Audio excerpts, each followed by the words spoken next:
थंडीमध्ये तर मी खूप वेळा लघवीला जातो.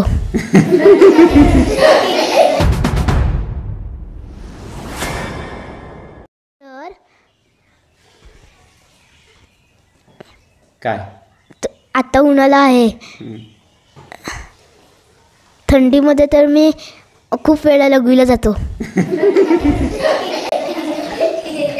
त्याचं असं नाही, आता उन्हाळा आहे आता ठीक आहे, पण ज्यावेळेस थंडी असते म्हणजे हिवाळा असतो तर त्यावेळेस त्याला खूप वेळा लघवीला जावं लागतं.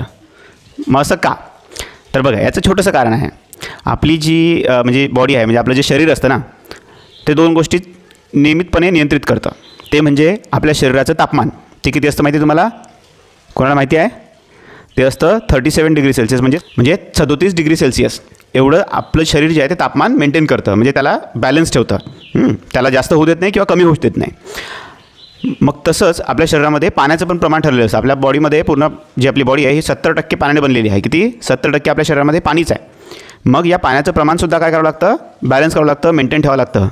म्हणजे त्याचा समतोल राखावा लागतो. पाणी आपल्या शरीरामध्ये जास्त पण होऊ द्यावं लागत नाही आणि कमी पण होऊ द्यावं लागत नाही. बरोबर? मग त्या पाण्याचं प्रमाण व्यवस्थित ठेवण्यासाठी ज्यावेळेस उन्हाळा असतो, बरोबर, तर उन्हाळ्यामध्ये काय होतं, जेवढे आपण पाणी पितो तर जास्तीत जास्त पाणी आपलं घामावाटे बाहेर जातं. बरोबर? जास्तीत जास्त पाणी शरीराच्या बाहेर घामावाटे जातं. मग त्यामुळे आपल्याला लघवीला कमी जावं लागतं. पण ज्यावेळेस याउलट हिवाळा असतो तर हिवाळ्यामध्ये काय होतं, हिवाळ्यामध्ये वातावरण थंड असल्यामुळे बाहेरचं आपल्याला घाम येत नाही आणि मग घामातून पाणी शरीराच्या बाहेर टाकलं जात नाही. मग त्यामुळे जास्तीत जास्त पाणी हे लघवी वाटे शरीराच्या बाहेर टाकलं जातं.